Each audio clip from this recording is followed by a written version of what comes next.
கிறிஸ்துவுக்குள் அன்பான தேவ ஜனங்களுக்கு மீண்டுமாய் இயேசு கிறிஸ்துவின் நாமத்தினால உங்களை இந்த யூடியூப் மூலமாய் நாங்கள் தொடர்பு கொள்றதில் உங்களோடு கூட தேவனுடைய வார்த்தையை பகிர்ந்து கொள்றதில் நான் கிறிஸ்துவுக்குள்ள மகிழ்ச்சி அடைகிறேன். போன எபிசோடில் கூட நம்ம பார்த்தோம், பரிசுத்த ஆவியினால் அந்நிய பாஷையினால் வருகிற ஆசீர்வாதத்தை குறித்து. இந்த வாரம் ஜபத்தை குறித்து சில வார்த்தைகளோடு கூட நான் பகிர்ந்து கொள்ள விரும்புகிறேன். என்னோடு கூட நீங்கள் ஆயத்தமாக இதோடைய வார்த்தையை நம்ம சேர்ந்து வாசித்து இதில் இருக்க ஆசீர்வாதங்களை நம்ம பார்ப்போமாக. கண்களை மூடி ஜெபம் பண்ணலாம். எங்களை அதிகமாக நேசிக்கிற நல்ல தகப்பனே, அப்பா, இன்றைய நாள் கூட இந்த ப்ரேயர் என்றதான இந்த தலைப்பிலிருந்து, ஜபம் என்றதான இந்த தலைப்பிலிருந்து உங்களுடைய வார்த்தையை பகிர்ந்து கொள்ள நீங்கள் ஆண்டவரே தந்த தருணத்துக்காய் நன்றி. இந்த வார்த்தையை கேட்கிறவர்கள் ஆண்டவரே கருத்தாய் ஜெபிக்கவும், இதனால் ஆண்டவரே உம்மிடத்திலிருந்து வருகிற ஆசீர்வாதத்தை பெற்றுக்கொள்ளவும் கர்த்தர் தாமே உதவி செய்வீராக. பரிசுத்த ஆவியானவர் நீர் ஆண்டவரை ஜெபிக்க கற்றுத்தருவீராக. இயேசுவின் நாமத்தினால நாங்கள் ஜெபிக்கிறோம் நல்ல பிதாவே, ஆமென். இப்பொழுது கூட வேதத்தில் நம்ம பார்க்கும்போது there is many different kinds of prayers.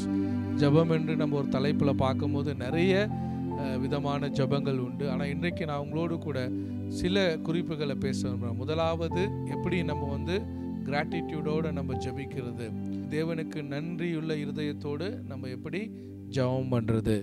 இந்த இடத்துல யாக்கோபின் புஸ்தகத்தில் பார்க்கும்போது நம்ம பார்க்குறோம், யாக்கோபு கருத்தாய் ஜெபம் பண்ணாருன்னு நம்ம வாசிக்கிறோம்.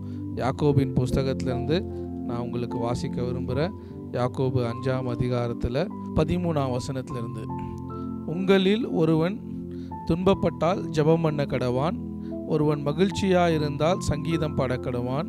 உங்களில் ஒருவன் வியாதிப்பட்டால் அவன் சபையின் மூப்பர்களை வரவழைப்பானாக, அவர்கள் கர்த்தருடைய நாமத்தினாலே அவனுக்கு எண்ணெய் பூசி அவனுக்காக ஜெபம் பண்ண கடவார்கள். அப்பொழுது விசுவாசமுள்ள ஜெபம் பிணியாளியை ரட்சிக்கும், கர்த்தர் அவனை எழுப்புவார். அவன் பாவம் செய்தவனானால் அது அவனுக்கு மன்னிக்கப்படும். நீங்கள் சுத்தமாகும்படிக்கு உங்கள் குற்றங்களை ஒருவருக்கொருவர் அறிக்கையிட்டு ஒருவருக்காக ஒருவர் ஜெபம் பண்ணுங்கள். நீதிமான் செய்யும் ஊக்கமான வேண்டுதல் மிகவும் பலனுள்ளதாயிருக்கிறது. எலியா என்பவன் நம்மை போல பாடுள்ள மனுஷனாயிருந்தும் மழை பெய்யாதபடிக்கு கருத்தாய் ஜெபம் பண்ணினான். அப்பொழுது 3 வருஷமும் 6 மாதமும் பூமியின் மேல் மழை பெய்யவில்லை. மறுபடியும் ஜெபம் பண்ணினான். அப்பொழுது வானம் மழையை பொழிந்தது, பூமியின் பலனை தந்தது. ஸோ இந்த இடத்துல நம்ம யாக்கோபு எப்படி ஜபிப்பதுன்றதை குறித்து நமக்கு கற்றுத்தராரு. முதலாவது என்ன சொல்றாரு, உங்களில் ஒருவன் வியாதிப்பட்டால் சபையின் மூப்பரை வரவழைப்பானாக. அவங்க என்ன பண்ணுவாங்க, எண்ணெய் பூசி ஜெபம் பண்ண கடவாங்க. மேலே பார்க்கும்போது ஒருவன் துன்பமாக இருந்தால் என்ன பண்ணாங்க, ஜெபம் பண்ண கடவானாக. அதே ஒருத்தர் சந்தோஷமாக இருந்தால் சங்கீதம் பாட கடவானாக. ஸோ சங்கீதம் என்பது என்ன, தேவனை துதித்தல், தேவனை ஆராதிக்கிறது. அப்போ நம்ம மகிழ்ச்சியாக இருக்கிற நேரத்தில் நம்ம என்ன பண்ணுறோம், சங்கீதம் பாடுறோம், தேவனை ஆராதிக்கிறோம், தேவனை மகிமைப்படுத்துகிறோம். அதே போல் இன்னொரு வசனம் சொல்லுகிறது, ரோமர் புஸ்தகத்தை சொல்லுகிறது, அவரை அன்பு கூறுகிறவர்களுக்கு சகலம் நன்மைக்கு எதுவாய் நடக்கிறது என்று அறிந்து. அப்போ நம்ம வாழ்க்கையில் என்ன நடந்தாலும் சில நேரம் நன்மையானது நடக்கும், சில நேரம் நமக்கு கஷ்டமானது நடக்கும். ஆனால் ஏசு சொல்கிறாரு, இடைவிடாமல் ஜெபம் பண்ணுங்கள். அப்போ ஜெபம் பண்ணுறதுன்றது என்ன, இடைவிடாமல் நம்ம ஜெபம் பண்ணணும். அப்புறம் எப்படி ஜெபம் பண்ணுமா, கருத்தாய் ஜெபம் பண்ணணும். இந்த கருத்தாய் ஜெபம் பண்ணோன்ற வார்த்தை நம்ம மூல மொழியிலிருந்து நம்ம பார்க்கும்போது அதோடைய அர்த்தம் என்னன்னு சொல்கிறாங்கன்னா, பேஷனேட் ப்ரேயர். அப்போனா ஊக்கமாய் ஜெபம் பண்ணுறது. பர்னிங் ஃபயர், எப்படி ஒரு அக்கினி எரிகிறதோ அப்படியாய் பரிசுத்த ஆவியினால நாம் நிரப்பப்பட்டு அந்த காரியத்துக்காக ஒரு ஊக்கமான பாரத்தோடு நம்ம ஜெபம் பண்ணுறதா இருக்கிறது. அப்போ நீங்கள் ஜெபம் பண்ணும்போது நீங்கள் என்ன பண்ணணும், முதலாவது தேவனுடைய சித்தத்தின்படி நாம் ஜெபிக்கிறவர்களாக இருக்கணும். தேவனுடைய சித்தத்தின்படி நீங்கள் எதை கேட்டாலும் ஆண்டவர் என்ன பண்ணுவார், நிச்சயமாக உங்களுக்கு பதில் அளிக்கிறவராக இருக்கிறாரு. ஏன்னா நீதிமானுடைய ஊக்கமான ஜெபம் மிக பலனுள்ளதா இருக்கிறது என்று யாக்கோபு சொல்றாரு. அப்போ நம்ம ஊக்கமா ஜெபம் பண்ணணுன்றது என்ன? பரிசுத்த ஆவியின் அக்கினியினால நிரப்பப்பட்டு, இல்லை பரிசுத்த ஆவியினால அந்த கம்பேஷனேட், அந்த பேஷனேட் ஒரு இருதயத்தோடு கூட நம்ம என்ன பண்ணணும்? ஆண்டவர் சமூகத்தில் நம்ம விண்ணப்பம் பண்ணுகிறவளா இருக்கணும். அப்போ நன்றியோடு ஜெபிக்கிறதுன்றது என்ன? நம்ம வாழ்க்கையில் ஒருவேளை நன்மை நடந்ததுக்காக நம்ம நன்றி சொல்லி ஜெபம் பண்ணலாம். இல்லை நம்ம இருக்கிறதான சூழ்நிலையிலிருந்து கர்த்தர் நமக்கு நன்மையை செய்யும்படிக்கு நம்ம என்ன பண்ணலாம்? விசுவாசத்தோடு கூட நன்றியோடு ஜெபம் பண்ணலாம். அப்போ எலியா என்ன பண்ணாரு? மழை பெய்யாது இருக்கும்போது பைபிள் சொல்லுது, அவர் என்ன பண்ணாரு? கருத்தாய் ஜெபம் பண்ணாரு. எவ்வளோ முறை ஜெபம் பண்ணாரு? 7 முறை ஜெபம் பண்ணாரு. அப்போ முதல் முறை ஜெபம் பண்ணும் போது எங்க என்ன இல்லை, எந்த ஒரு பதிலுமே காணப்படல. அப்போ முதல் முறை ஜெபம் பண்ணும் போது அவர் என்ன பண்ணல? சோர்ந்து போல. அவருக்குள்ள விசுவாசம் இருந்தது. அவருக்கு தெரியும் நம்முடைய ஆண்டவர் ஜெபத்துக்கு பதில் அளிக்கிற ஆண்டவர். அதனால தான் வசனம் சொல்லுது, கேளுங்கள் கொடுக்கப்படும், தட்டுங்கள் திறக்கப்படும், தேடுங்கள் கண்டடைவீர்கள் என்று பைபிள் சொல்லுது. அப்போ நம்ம கேட்கும் போது நம்ம என்ன பண்ணுறோம்? பெற்றுக்கொள்ளுகிறவளா இருக்கிறோம். ஏன்னா வேதத்தில் இன்னொரு வசனங்களும் சொல்லுகிறது, ஒரு பிள்ளை தகப்பனத்தில் அப்பத்தை கேட்டால் அவர் என்ன பண்ண மாட்டார்? கல்லை கொடுக்க மாட்டார். மீனை கேட்டால் பாம்பை கொடுக்க மாட்டார். அப்போது ஒரு நல்ல தகப்பனே, பூமியின் தகப்பனே என்ன பண்ணுறதில்ல? பிள்ளைகளுக்கு அப்பத்தை கேட்டால் கல்லை கொடுக்கறதில்ல, மீனை கேட்டால் பாம்பை கொடுக்கறதில்ல. அப்போ பரமபிதா நம்முடைய தேவை என்னதென்று அறிந்திருக்கிறார். அப்போ நம்ம ஜெபம் பண்ணும்போது நம்ம என்னத்துக்காக ஜெபம் பண்ணுறோம்? ஆண்டவருக்கு நம்முடைய தேவைகள் தெரியலன்னு ஜெபம் பண்ணுறதில்ல.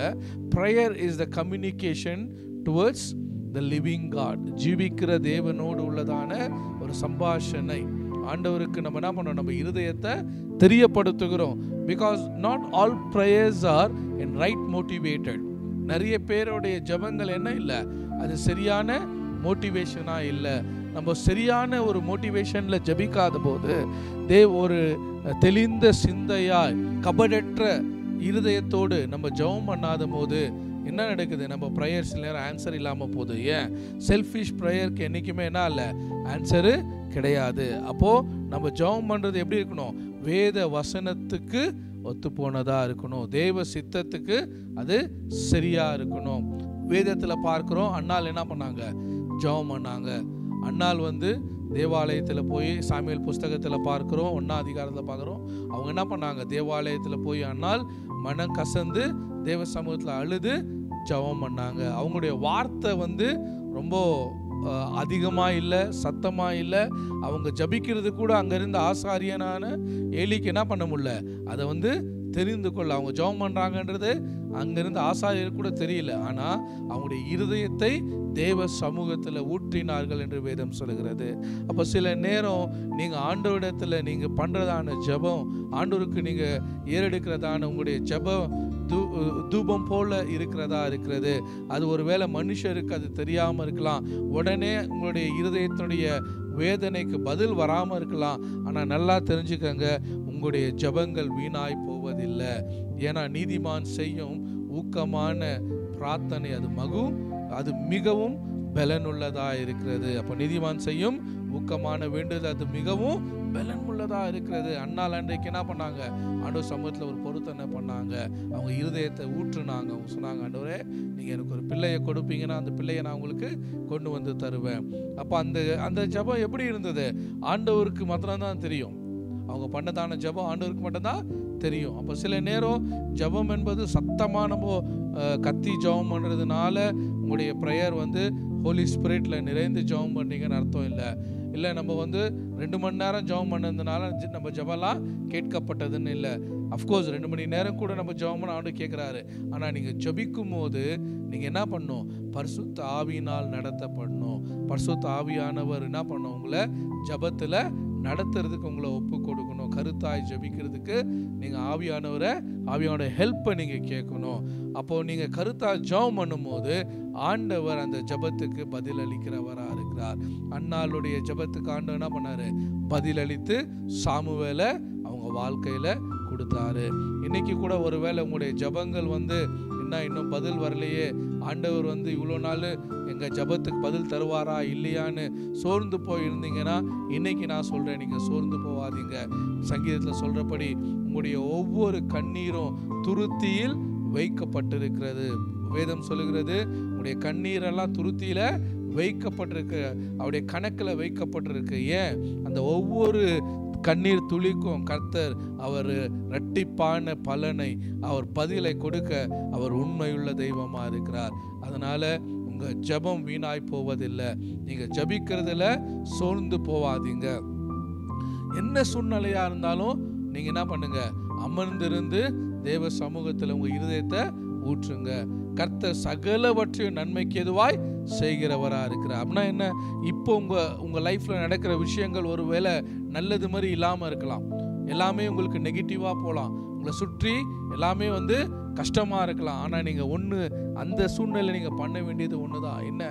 அமர்ந்திருந்து ஆண்டவர் சமூகத்துல, ஆண்டவரே நீங்க இந்த நேரத்துல எங்க கூட இருக்கீங்க, நீங்க இந்த சூழ்நிலையில கடந்து போக எங்களுக்கு பலன் தரீங்க, எங்களுக்கு நீங்க எல்லாம் நன்மைக்கு எதுவா நீங்க மாற்றுவீங்க என்று சொல்லி நாங்க விசுவாசிக்கிறேன்னு சொல்லி நீங்க நன்றி சொல்லி பாருங்க, ஸ்தோத்திரம் சொல்லி பாருங்க. கர்த்தர் உங்க சூழ்நிலையை மாற்ற அவர் போதுமானவரா இருக்கிறார். அதனாலதான் பிலிப்பியர் 4ஆம் அதிகாரத்துல 6-7 வசனம் சொல்லுகிறது. உங்களுக்காக நான் எடுத்து வாசிக்கிறேன்.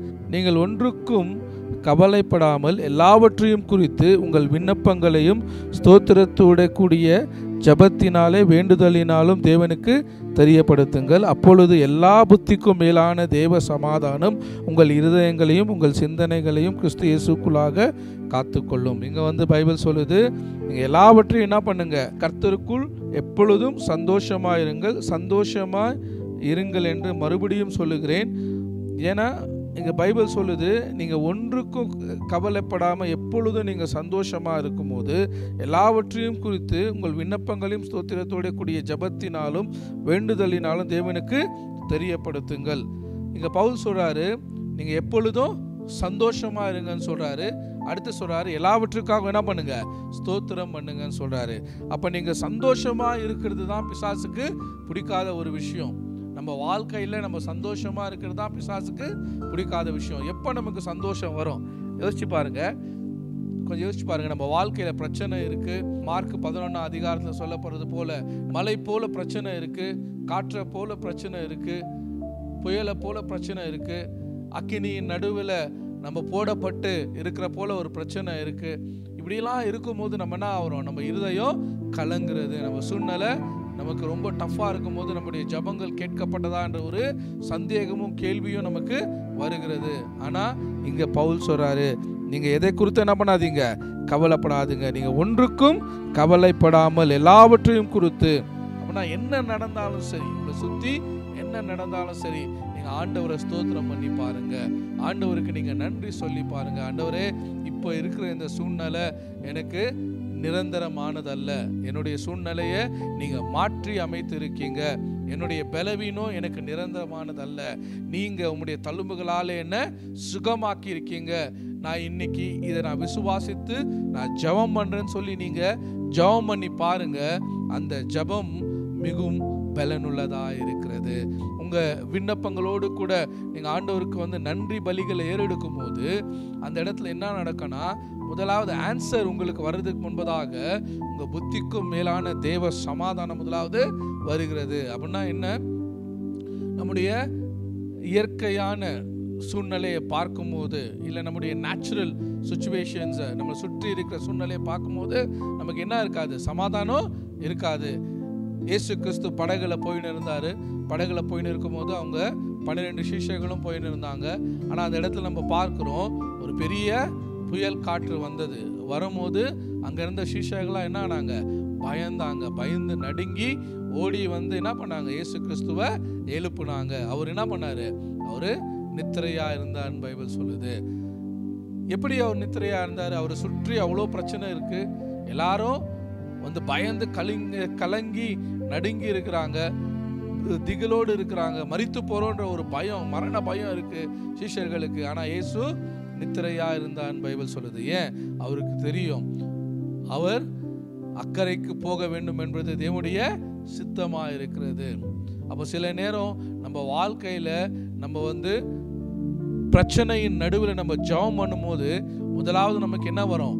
தேவனுடைய சமாதானம் வருகிறது. இயேசுக்கு நல்லா தெரியும், இந்த புயல் காற்று என்ன பண்ணாது, அக்கறைக்கு போகிற எங்களை அது தடை செய்ய முடியாது.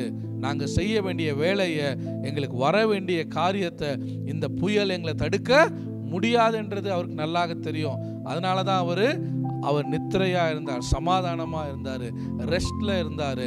முதலாவது உங்கள் ஜெபம் உங்களுக்கு எந்த நிலையை கொண்டு வரோனாக்கா, நீங்கள் கருத்தோடு ஜெபம் பண்ணும்போது, விசுவாசத்தோடு ஜெபம் பண்ணும்போது, நன்றி நிறைந்த இருதயத்தோடு ஆண்டவருக்கு நீங்கள் ஸ்தோத்திரம் பண்ணும்போது உங்கள் சூழ்நிலை என்னாகும்? முதலாவது அந்த ரெஸ்டிங் பிளேஸ்க்கு ஆண்டவர் கொண்டு வரவராக இருக்கிறாரு. பயப்படாத, நான் உன்னோடு கூட இருக்கிறேன், நான் உன்னை பலப்படுத்தி உனக்கு சகாயம் பண்ணுவேன். ஆண்டவர் என்ன பண்ணுவார்? நம்மளை முதலாவது வார்த்தையினால நம்மளை தேற்றுவார். உடனே நமக்கு அற்புதம் நடக்காமல் இருந்தாலும் அந்த இடத்துல ஆண்டவர் என்ன பண்ணுறாரு? நம்ம இருதயத்தை ப்ரிப்பேர் பண்ணுறாரு, நம்ம ஆத்துமாவை, நம்ம மைண்டை ப்ரிப்பேர் பண்ணுறாரு.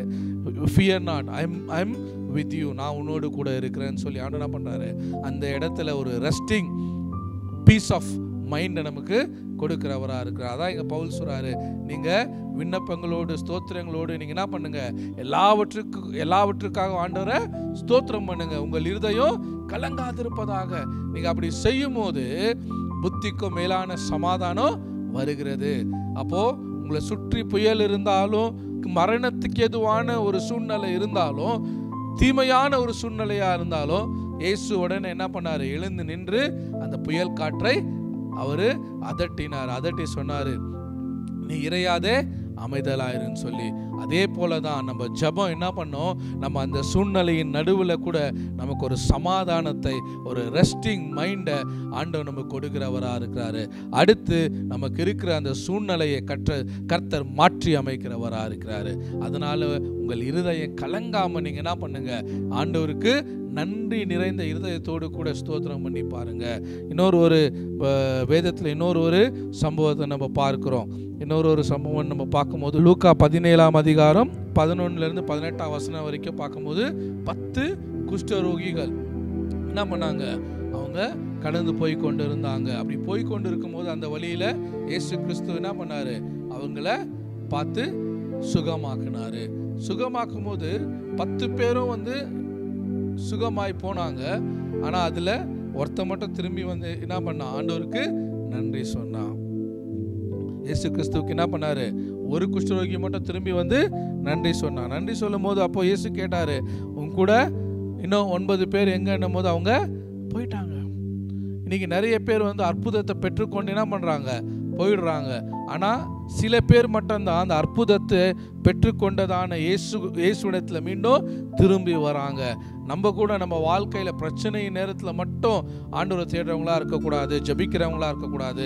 நம்ம அனுதினமும் ஆண்டவருக்கு ஸ்தோத்திரங்களை செலுத்துறவங்களா இருக்கணும். ஆண்டவர் செய்த நன்மைகளை, அவர் செய்த உபகாரங்களை ஒரு நாள் என்ன பண்ணக்கூடாது? மறக்கக்கூடாது. இந்த ஒரு குஷ்டரோகி எப்படி திரும்பி இயேசுவிடத்துல ஆண்டவருக்கு வேதம் சொல்லுகிறது, அவன் என்ன பண்ண? ஆண்டவரை பணிந்து கொண்டானா. He worshipped and he gave thanks to the Lord. அந்த குஷ்டரோகி என்ன பண்ணாரு? இயேசு கிட்ட ஆண்டவர் சுகமாக்குனாருன்னு சொல்லி அதை உணர்ந்து அவன் நன்றி நிறைந்த இருதயத்தோடு கூட இயேசுவை பணிந்து கொண்டு ஆராதித்தான் என்று வேதம் சொல்லுகிறது. அப்படி அவர் செய்யும் போது அந்த இடத்துல வேதம் சொல்றது, உன் விசுவாசம் உன்னை ரட்சித்தது. ஒரு ஊழியக்காரர் இப்படியா சொல்றாரு. இதை குறித்து சொல்லும் போது இந்த சம்பவத்துல எந்த ஒரு குஷ்டரோகி மீண்டும் இயேசுவினிடத்துல அவன் நன்றி அறிதலோடு கூட முழங்கால் படியிட்டு ஆண்டவரை துதிச்சு நன்றி சொன்னானோ, அந்த மனுஷனுக்கு அவன் வெறும் சுகமானது மாத்திரம் இல்லை, அவனுடைய சரீரத்துல அந்த குஷ்டரோகத்தினால எந்தெந்த பாகங்கள்லாம் அது மிஸ்ஸிங் பார்ட் ஆஃப் த பாடி, அவனுடைய சரீரத்தில் இந்த குஷ்டரோகத்தினால எதெல்லாம் சாப்பிட்டு அவனுடைய விரல்களோ இல்லை அவனுடைய சரீரத்தின் பாகங்கள் எதெல்லாம் அவன் மிஸ் ஆகி இருந்துச்சோ அது மீண்டுமாய் ஆண்டவர் அவனுக்கு சிருஷ்டித்தார், அவனுக்கு கொடுத்தார் என்று ஒரு ஊழியக்காரர் எப்படியா சொல்றாரு. அப்போ நம்ம தேங்க்ஸ் கிவிங் பண்ணும்போது, ஆண்டவருக்கு நம்ம நன்றி நிறைந்த இருதயத்தோடு ஜெபிக்கும் போது ஆண்டவர் என்ன பண்றாரு? அவர் மனம் மகிழ்ந்து நம்முடைய சூழ்நிலையில நம்மளை ஆஸ்வதிக்கிறது மாத்திரம் இல்லை, He will do exceedingly abundantly more than what we ask or think. எபேசியர்ல சொல்றது போல நீங்கள் நினைக்கிறதற்கும் வேண்டிக் கொள்ளுகிறதற்கும். அப்ப எங்க பைபிள் சொல்லுது, நீங்க நினைக்கிறதுக்கும் வேண்டிக் கொள்ளுகிறதுக்கும் மிகவும் அதிகமாக கிரியை செய்கிற அவருடைய வல்லமையின்படி அவர் செய்ய உங்களுக்கு வல்லவராக இருக்கிறாரு. இந்த வேளையில நான் சொல்றேன், நீங்க நன்றி நிறைந்த இருதயத்தோடு ஆண்டவரை அதிகாலையில நீங்க எழுந்து நீங்க ஸ்தோத்திரம் பண்ணி பாருங்க. எந்த காரியத்தை குறித்து நீங்க கவலைப்படாம அவரை நீங்க ஸ்தோத்திரம் பண்ணி பாருங்க. உங்களுக்கு ஜெயம் நிச்சயம். உங்களுடைய விசுவாசத்தோடு கூடிய கருத்தான ஜெபமானது வெற்றியை கொண்டு வருகிறதா இருக்கிறது. அதனால நீங்க ஜபிக்கிறதுல சோர்ந்து போவாதிருங்க. நீங்க திட நம்பிக்கையா ஜெபம் பண்ணுங்க. உங்க ஜெபத்துக்கு ஆண்டவர் நிச்சயம் பதில கொடுக்கிறவரா இருக்கிறார். எப்படி அன்னாள் கருத்தாய் ஜெபம் பண்ணும் போது ஆண்டவர் அவங்களுடைய ஜெபத்தை கேட்டு அந்த இடத்துல அற்புதத்தை செய்தாரோ, அதே போல யாக்கோபை கூட நம்ம பார்க்கிறோம். யாக்கோபு என்ன பண்ணாரு, ஏசாவிடத்துல போறதுக்கு முன்பதாக அவருடைய எல்லா பரிவாரங்களை அனுப்பிச்சிட்டு, அவருடைய எல்லா பிள்ளைகளை மனைவி எல்லாரையும் அனுப்பிச்சிட்டு அவர் என்ன பண்ணாரு, அவர் தனித்திருந்து அங்க ஜெபம் பண்ணாரு. அப்படி ஜெபம் பண்ணும் போது என்ன நடந்தது, அவர் அந்த தூதனோடு கூட யுத்தம் பண்ணாரு. இரவு முழுவதும் ஜெபம் பண்ணாரு. அவருடைய ஜெபம் ஒண்ணுதான், என்னை நீர் ஆசீர்வதித்தால் ஒழிய நான் என்ன பண்ண மாட்டேன், இந்த இடத்தை விட்டு போக மாட்டேன். அப்படி அவர் கருத்தா அவர் அங்க நின்று ஜெபம் பண்ணும் போது அவருடைய ஜெபம் என்ன ஆச்சு, கேட்கப்பட்டது. அப்ப அந்த இடத்துல என்ன பண்ணாங்க, வேதம் சொல்லுகிறது, அந்த தூதன் அவரை ஆசீர்வதித்து சொன்னாரு, இனி நீ யாக்கோபு இல்லை, இன்றைய நாள்ல இருந்து நான் உன்னை இஸ்ரவேலாக மாற்றுகிறேன் அப்படின்னு சொல்லி சொன்னாரு. உங்களுடைய ஜபங்க கூட நீங்க ஆண்டவர் சமூகத்துல நீங்க ஸ்பெண்ட் பண்ற டைம் வீணா போகாது. என் அன்பான தேவ ஜனங்களே, என் அன்பான சகோதர சகோதரியே, நீ சோர்ந்து போவாத. விசுவாசத்தோடு கூட நீ உறுதியா நின்று ஜபிக்கிற இந்த ஜபத்துக்கு பரலோகம் கணக்கில் வைத்து உன் ஜபத்துக்கு பதில் அளிக்கிறதா இருக்கிறது. ஹல்லேலூயா. அது மாத்திரம் இல்ல, நம்ம வேதத்துல பார்க்கிறோம், பேதுரு கூட என்னன்னு சொன்னாரு, ஆண்டவரே நான் உங்களோடு கூட மரிக்க கூடுமானால் நான் மரிக்கவும் சித்தமா இருக்கிறேன்னு சொன்னாரு. அப்போ ஏசுவாமி சொன்னாரு, சோதனையின் நாள்ல பிசாசானவன் உன்னை கோதுமை என்ன பண்ணுது, புடைக்கிறது போல உன்னை புடைக்க இருக்கிறான். ஆனா நான் என்ன பண்றேன், நீ தப்பித்துக்கொள்ள உனக்காக நானு ஜெபம் பண்றேன்னு சொன்னாரு. அப்போ பேதுரு சொன்னா, அப்படி நடக்காத ஆண்டவரேன்னு சொன்னாரு. ஆனா என்ன நடந்தது, பேதுரு இயேசுவை மறுதளித்தாரு. ஆனா இயேசுவை மறுதளித்து பின்னாக போன பேதுருவை கொண்டு வந்தது எது, இயேசு கிறிஸ்துடைய ஜெபமா இருக்கிறது.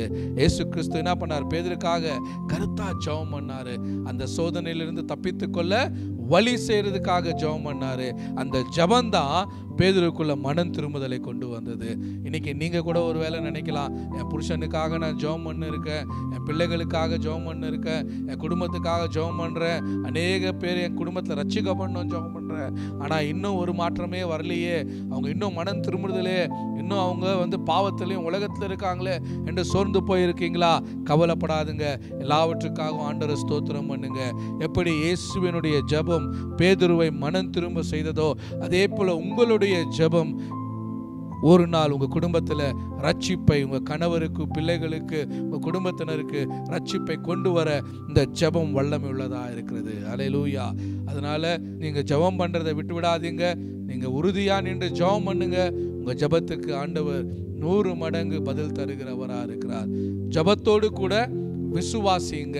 நீங்க ஜெபித்ததை பெற்றுக்கொள்வோம் என்று விசுவாசிங்க. ஏன்னா கடைசியா ஒரு வசனத்தை நான் உங்களுக்கு வாசிக்கிறேன். மார்க் புஸ்தகம் 11வது அதிகாரம். இயேசு அவர்களை நோக்கி, தேவனிடத்தில் விசுவாசம் உள்ளவர்களாயிருங்கள். எவனாகிலும் இந்த மலையை பார்த்து நீ பெயர்ந்து சமுத்திரத்திலே தள்ளுண்டு போ என்று சொல்லி தன் சொன்னபடியே நடக்கும் என்று தன் இருதயத்திலே சந்தேகப்படாமல் விசுவாசித்தால் அவன் சொன்னபடியே ஆகும் என்று மெய்யாகவே உங்களுக்கு சொல்லுகிறேன். ஆதலால் நீங்கள் ஜெபம் பண்ணும்போது எவைகளை கேட்டுக்கொள்வீர்களோ அவைகளை பெற்றுக்கொள்வோம் என்று விசுவாசிங்கள், அப்பொழுது அவைகள் உங்களுக்கு உண்டாகும் என்று சொல்லுகிறேன். நீங்கள் நின்று ஜெபம் பண்ணும்போது ஒருவன் பேரில் உங்களுக்கு யாதொரு குறை உண்டாய் இருக்குமானால் பரலோகத்தில் இருக்கிற உங்கள் பிதா உங்கள் தப்பிதங்களை உங்களுக்கு மன்னிக்கும்படி அந்த குறையை அவனுக்கு மன்னியுங்கள். நீங்கள் மன்னியாதிருப்பீர்களானால் பரலோகத்தில் இருக்கிற உங்கள் பிதாவும் உங்கள் தப்பிதங்களை மன்னியாதிருப்பார் என்றார். ஸோ இங்க இயேசுவாமி சொல்லி இங்க சொல்லுமா சொல்றாரு, இந்த இடத்துல என்னன்னு சொல்றாரு, மனம் திரும்புதலின் ஜபத்தையும் ஆண்டு சொல்றாரு, விசுவாசம் உள்ள ஜபத்தையும் ஆண்டு சொல்றாரு. அப்போ சில நேரம் நம்ம ஜபங்களுக்கு பதில் வராமல் இருக்கிறதுக்கு காரணம் என்ன, நாம கூட இருப்போம். நமக்குள்ள என்ன இல்லை? மனம் திரும்புதல் இல்லை, மன்னிக்கிற குணம் இல்லை. நம்ம சில பேரை நம்ம பிறருக்கு என்ன செய்யறோமோ அதுதான் நமக்கும் செய்யப்படும். நம்முடைய ஜபங்களுக்கு பதில் வராமல் இருக்கிறதுக்கு காரணம் என்ன? ஒருவேளை நீங்க பிறருக்கு மன்னிக்காது இருப்பீங்கன்னா, பிறரை நீங்க நேசிக்காம இருப்பீங்கன்னா, பிறருக்கு நீங்க இறங்காம இருப்பீங்கன்னா, பிறருக்கு நீங்க உதவாம இருப்பீங்கன்னா, இந்த நேரத்தில் நீங்க மனம் திரும்புங்க. ஆண்டவரே, நான் எனக்கு என்ன பண்ணியிருந்தாலும், வேற ஒருத்தங்க எனக்கு என்ன காயங்கள் ஏற்படுத்தி இருந்தாலும் அவங்கள நான் ஜெபம் பண்ணி மன்னிக்கிறேன். அவங்கள பரலோகத்தில் இருக்க என் பிதா நீங்க என்ன மன்னிக்கிறது போல அவங்கள நான் மன்னிக்கிறேன் என்று சொல்லுங்க. அடுத்து நீங்க நின்று ஜெபம் பண்ணும் போது என்ன பண்ணாதீங்க? சந்தேகப்படாதீங்க. நீங்க ஜெபம் பண்ணது நிச்சயமா நடக்கும்னு விசுவாசிங்க. ஏன்னா கருத்தா நீதிமான் செய்யும் ஊக்கமான ஜெபம் மிகவும் பலமுள்ளதா இருக்கு. கருத்தா ஜெபம் பண்ணும் போது ஊக்கமான ஜெபம் அது எப்படியா இருக்கு? மிக பலமுள்ளதா இருக்கிறது. அதனால சந்தேகப்படாம விசுவாசிங்க. இந்த மலை பயந்து சமுத்திரத்திலே தள்ளுண்டு போம். நீங்க அற்புதத்தை பார்ப்பீங்க. கர்த்தர் உங்களை ஆஸ்வதிப்பாராக. ஆமென்.